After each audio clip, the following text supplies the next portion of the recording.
Hello, ladies and gents. Today we're in the informational text packet to do a close read of the dedication of the Aerospace Center by JFK.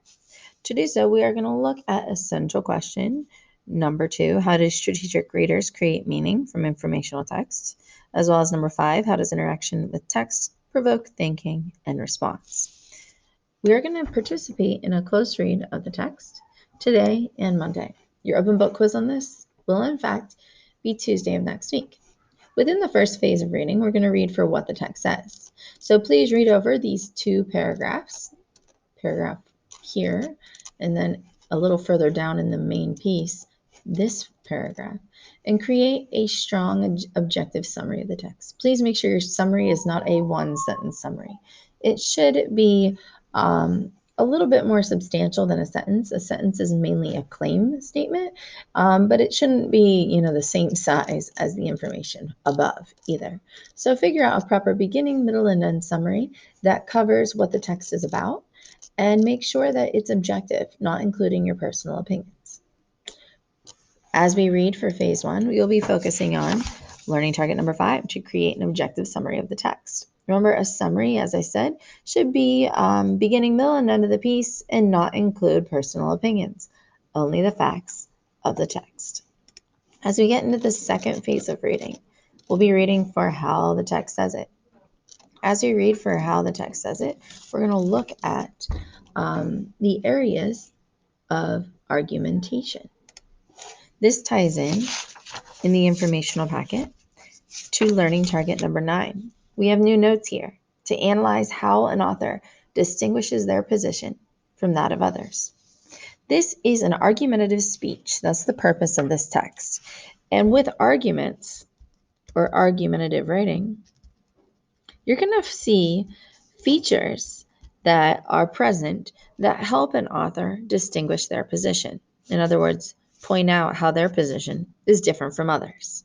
Ways that they do that is by incorporating, obviously, claims. So they have their own claims or their own focus on what they want to cover in the text. But also, they include what is called counterclaims, which is where they mention the stance of the opposing side. We call the moments where a writer addresses the other opposing side counterclaims, which means it's not something that they agree with, but it's something that they want to make mention that others possibly agree with. They also distinguish their position from that of others by including what we call refutations. Refutation is where they defend their own claim against the counterclaim. So they'll usually begin a section with a counterclaim, and then they will refute it or provide a refutation. And when they refute their counterclaim, they're basically explaining why, although this is something that the other side believes, here's why they're wrong, and this side of the argument is still the best side. We call those refutations. So argumentative pieces contain counterclaims, refutations, and they also, within their refutations, will sometimes like to use emotional language. We call those appeals. In this case, you're appealing to the emotions of the reader to get the reader to buy into your stance.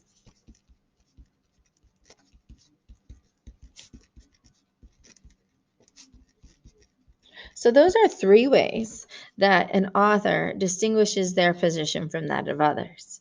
So as we go through this piece, I want you to look for within it, what is the argument that JFK makes? And do you notice any counterclaims where he mentions the opposing side within the article? And what is that, in fact, counterclaim that he mentions? And how does he begin to refute, or does he give a refutation, which is a claim for why his side is actually stronger than the opposing side? And again, over the next two close reads, I do want us to look at emotional language and the ways you see the author, JFK, using emotional language within the text. So as you read for the second phase of reading, think about, how does JFK distinguish his position from others? Make sure that as you're thinking about that, you incorporate one of these three concepts to begin your response. So the author uses something to, and then think about, what does it do to the text by using that particular feature. Follow that with a piece of text evidence that supports what you put for your opening sentence, and then finish off with your analysis of that evidence for phase two. So remember, you're looking for these three specific ways that an author distinguishes their position from that of others. We're also, in that phase, going to cite text evidence to support our response with a quote from the passage. So make sure you put quotation marks around it.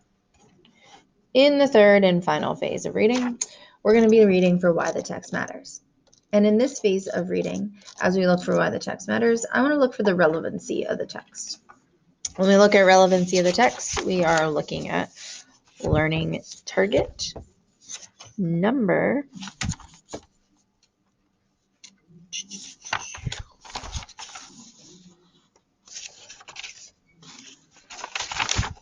13, to assess whether the evidence given is relevant to the argument or claim.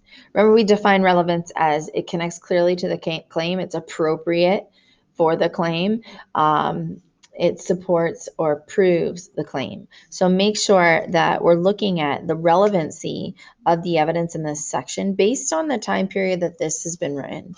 Do you believe that JFK's claim and the evidence that he uses within this section of the piece is relevant to his claim? Why or why not? Remember, as you read for this final stage for why the text matters, and you think about what feature makes the claim relevant or not so relevant, I want you to please cite evidence to support your response, and then follow that evidence with your analysis. We will go over this after everyone participates. Go ahead and get working.